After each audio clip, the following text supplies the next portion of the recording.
everyone, welcome to Pick a Side. So today we are going to start a new series where we are going to ask property agents what they really think about some of Singapore's biggest properties debates. No prepared answers, just pick a side, either true or false, and no sitting on the fence. Alright? Okay. Come on, let's start. So question number 1. BTO is the smartest property move a young Singaporean can make. True or false? Okay, so let's all flash our answers. Ooh, okay. Obviously, I didn't. Obviously, I didn't get the question. So we have 3 true and 1 false. Okay, so I believe that we all agree that BTO is like the standard Singaporean move, which is why we have these answers lah. I'm sure you guys have made money from BTO last time. Yes. So Melissa, have you bought BTO before? Never. So you did? Yes, I did. Oh, so Debbie did. And yes. No, I didn't. So you My didn't first start one off with was a BTO? not a BTO, yes. That's why your answer is false. I think the starting point also depends on where your objective is and where you are in a stage of life also. So I think for me, it was always something that I wanted to get a private property, for example, right? That was something that I was like saving up for over my adulthood and starting out work. I felt like the moment I could do it, then it makes sense for me to do it. That goal and that vision was quite clear for me. So you went straight into a private property? Yes, so I went straight into a resale 2-bedroom condo. At what age? At 28 years old. Nice. I see. And Melissa, you put true, but Yes. you did not start off with a BTO. No, actually, my first property at the age of 25, I bought a 2-bedroom sub-sale condo. But the question here is whether BTO is a smarter choice, ma. Yeah. And to be honest, I am too old for a BTO.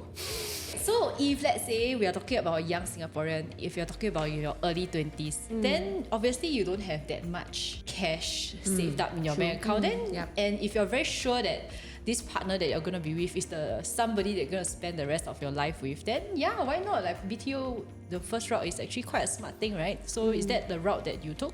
Yes. For me, I started at 26.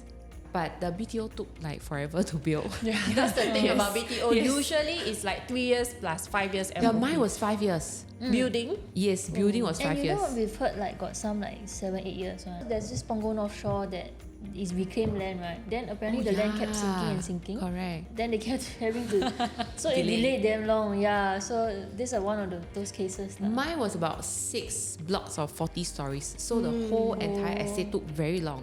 So I about see. 5 years. So by the time I moved in, was it 2018? Yeah, I think it's 2017 or 18. Back then when I bought. But I sold the BTO after. I had to start with BTO because at that point in time, I didn't have much cash. CPF was also still building up. BTO was the only choice that I had.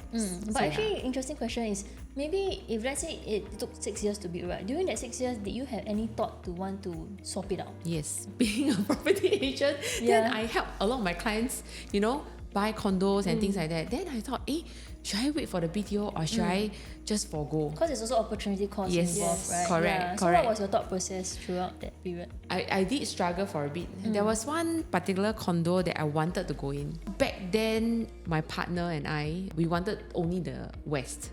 When I bought the BTO, in the second or third year, then we thought, should we just give up? Yeah. Because it's indefinite last. In a way, they told us a TOP date at when we can collect keys roughly, but it's still a long wait, man. So I thought of going for another one of the condos in the west called Le Quest. Eventually, I did not lah. It was a bit of a stretch also back then. Because if I want to go to the condo, then I can only buy small 3 bedrooms. Yeah, so the space might not be sufficient also.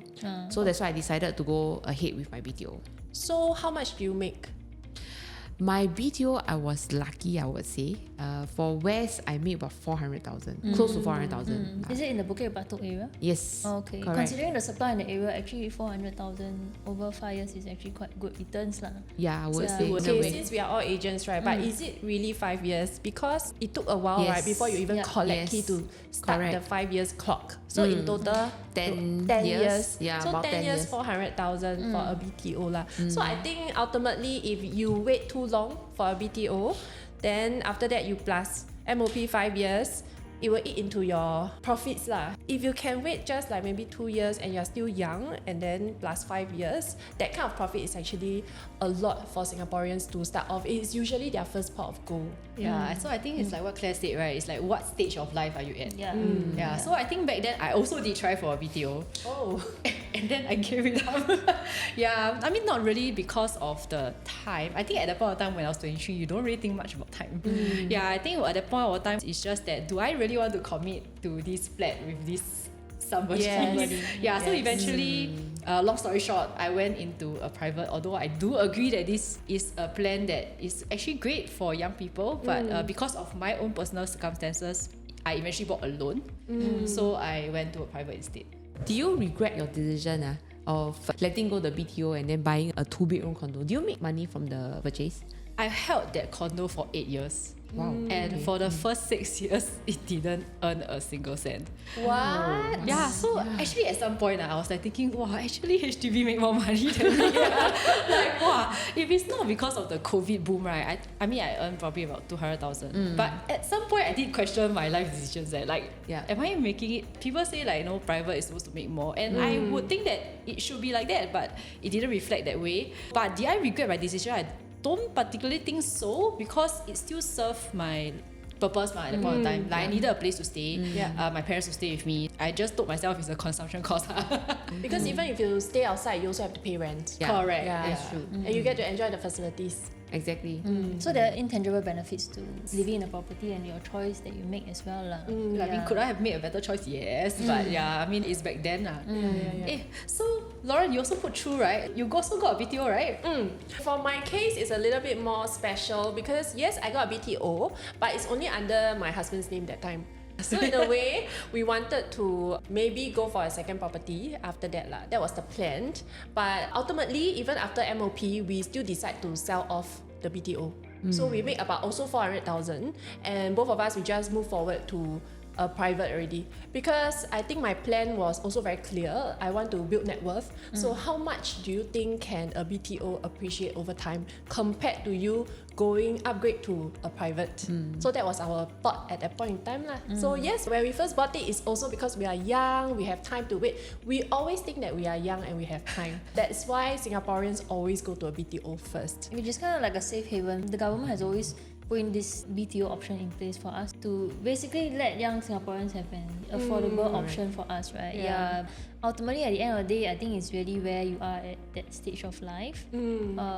If you are super young, the more important question is the person that you apply the BTO with, are you going to spend your whole life with that person? I think that's a more critical thing that you need to decide first.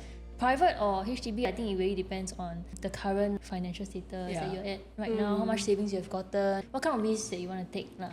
So I think if I apply a BTO now, by the time I can sell, maybe like 40 plus already. Yeah, and at the same time, right, there's also now this prime and plus schemes and all that drags out the whole holding period as well. So that's something that I think for younger Singaporeans you need to consider. And for us, because like you mentioned, we always think that we're young, right? Then we always have time to kind of play around. But if you're already there already, then you feel, I want to do something else, but I cannot. Exactly. So it's like what Debbie has shared. Even 5 years, she already felt that should she give up to buy something else. So can you imagine 10 years? So I do have clients who ask me about this prime and plus BTO. I always tell them, you just go and think, you plus about 13 years, what are the things that's going to change in your life? Your kids can from give birth until going to secondary school already. And then imagine you are stuck and you have no choice. There's no way you can move out. Even cannot if you want exit to, lah. you cannot. You cannot even move out. MOP, you have to stay there. What? Yes, so if you correct. say I want to move school for my children, already secondary school by the time MOP is up. Must have that foresight lah. Because some people, they don't feel like their life is going to change. So that's the problem over there. Because then when it changes, then you'll be like, oh shit, I'm stuck in this situation. Yeah, and And then the what do stuck I is do, very right? long Even 5 years for me that time, right? Because so many things change, right? Even when you change your job, your income increase and all that, you want to enter into a private, also cannot. So that kind of feeling, I don't know how to explain unless you have been through it yourself. Yeah. So for 10 years, if you are very young, like what Mel says, 20 years old, uni, confirm this is your partner, then maybe you can go for it. Yeah. Or maybe for, I would say, like your last home, your retirement home. Yeah, maybe that's one thing. Do you agree? Yeah.